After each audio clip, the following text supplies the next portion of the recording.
இல்லடா செல்லம், உனக்கு ஒண்ணு, எங்க அம்மைக்கு ஒண்ணு, என் தங்கச்சிக்கு ஒண்ணு.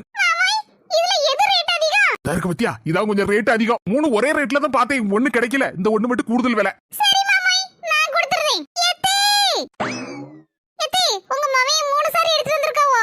இதுல எது பிடிச்சிருக்கு? மர்மல, உனக்கு எது பிடிச்சிருக்கு? நீ எதை எடுத்துர்க்க? இந்த மஞ்சையில மெரூன் கலர் பார்டர் இருக்குல, அடிபொலியா இருக்கு. அத தான் நான் எடுக்கணும்னு நினைச்சிட்டு இருக்கேன். எனக்கு அதுதான் பிடிச்சிருக்கு. அத கொண்டாயே எனக்கு. என்னத்தை இப்படி சொல்லுதியா?